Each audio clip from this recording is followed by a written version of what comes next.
Saya sekarang menjemput Menteri Kerja Raya untuk mengukuhkan jawapan.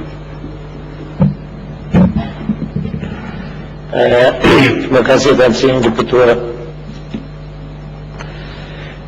Saya merekamkan ucapan terima kasih kepada ahli-ahli yang berhormat yang telah menyentuh beberapa perkara mengenai bidang tugas dan tanggungjawab Kementerian Kerja Raya ketika berbahasan Belanjawan 2008 bagi mesyuarat ketiga pengarut keempat Parlimen yang ke-11.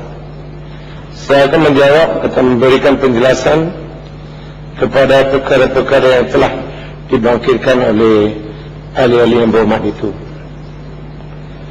Pertamanya, Tuan Sri Yang Ketua, yang berhormat dari Ipoh Timur telah membangkitkan isu mengenai kutipan tol yang berlebihan berbanding dengan kos pembinaan lebuh raya.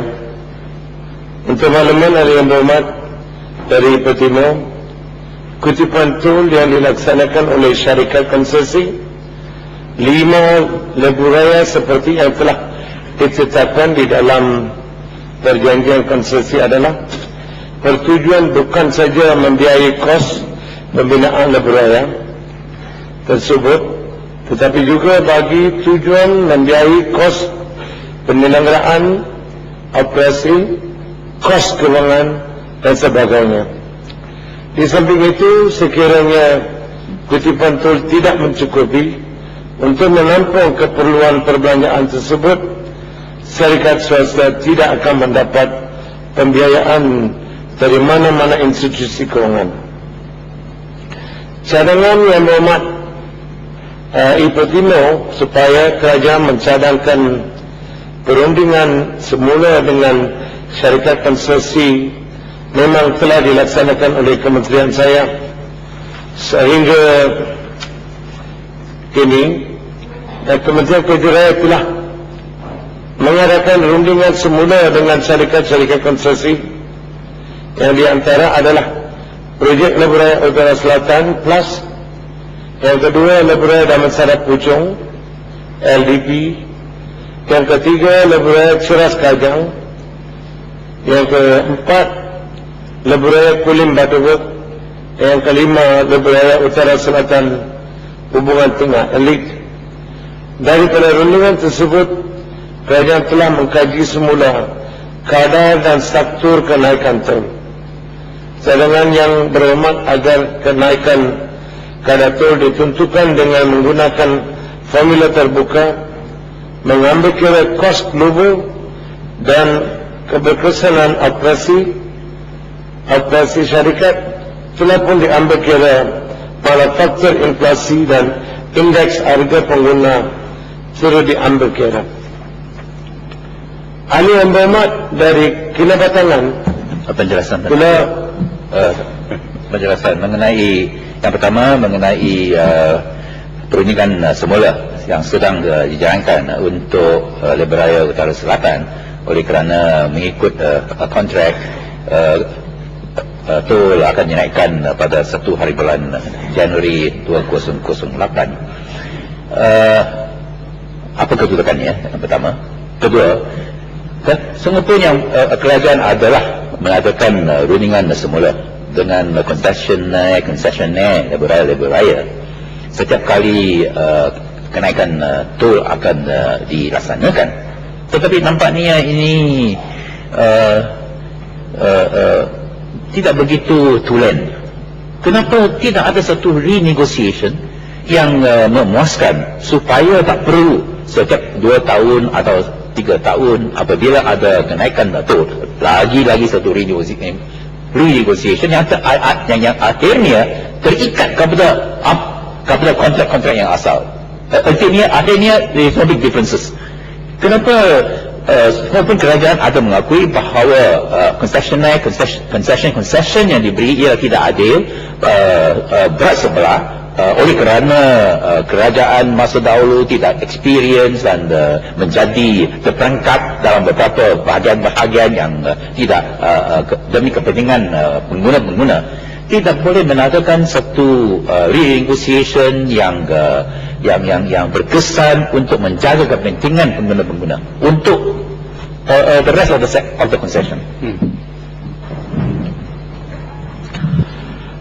Tuan Sri Keputua, saya terima kasih kepada Ketua Pembangkang. Kedudukan sekarang saya telah menghantar kepada Jumlah Menteri beberapa cadangan. Cadangan itu bukan kita terima saja apa yang ada dalam perjanjian. Saya mencadang lebih kurang 3 atau 4 jenis untuk Jumlah Menteri melihat dan membuat keputusan. Dalam perbincangan di kementerian saya, kita telah mengambil kira, iaitu pengguna-pengguna jalan lebuh raya dan juga syarikat konsesi yang sedang menjalankan konsesi itu. Saya tidak mahu mana satu pihak mengambil muatan yang tinggi, satu yang kurang. Dan juga kita sudah menimbang berapakah jumlah trafik sedang menggunakan lebuh raya yang sedia ada, dan apakah kos perbelanjaan mereka, dan macam manakah kita boleh mengatasi masalah, dan juga beberapa cadangan-cadangan daripada pengguna diatasi. Jadi 2 bulan yang lalu kita sudah menimbang, tapi minggu ini saya telah menghantar kepada Jumlah Menteri, minta Jumlah Menteri menimbang untuk mencari satu pilihan yang boleh memberi kesan, iaitu tidak memberi kesan kepada mana-mana pihak. Iaitu satu win-win situation kepada dua-dua pihak. Yang memang tadi menyatakan berkenaan dengan perbincangan semula konsesi-konsesi yang sedia ada. Apabila kita mula perbincangan semula saja, kita kena bayar ganti rugi. Jadi itulah satu masalah. Perjanjian itu mengikat kerajaan untuk membayar pampasan kepada mereka jikalau kita menunda atau kita mau juga menukar apa-apa sedia ada dalam perjanjian itu. Tanpa bayaran ganti rugi, kita tidak boleh buat apa-apa. Jadi saya minta kerajaan, maukah kita mengikuti dengan satu perjanjian seperti ini, atau maukah kita mengadakan satu perjanjian yang lebih elok untuk rakyat boleh menerima, pengguna boleh menerima.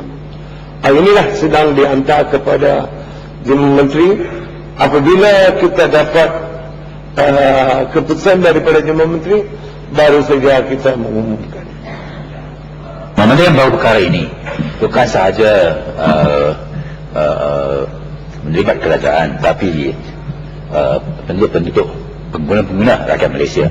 Kenapa dalam pertimbangan semula tampun perundingan proses ini tidak dijalankan dengan terbuka, supaya ada input daripada orang ramai, daripada NGO atau sektor-sektor tertentu yang minat dalam perkara ini, supaya apa disetujui 20 tahun dahulu yang tidak perlu dibetulkan, ya mengikut satu proses yang transparan. Oleh kerana akhirnya generasi-generasi akan datang akan jadi mangsa kalau proses akhirnya ia tidak seimbang.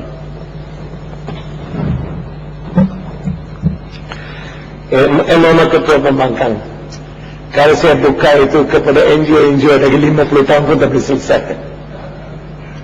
Kita tidak boleh mengadakan satu keputusan, oleh kerana tiap-tiap orang akan memberi satu cadangan. Ini satu perkara yang mesti dibincang di antara kerajaan dengan syarikat konsesi untuk memberi faedah kepada pengguna. Jadi kami sudah menghantar beberapa cadangan. Tiap-tiap cadangan ada juga faedah kepada pengguna. Saya percaya kita kena tunggu sampai Jemaah Menteri menimbang itu.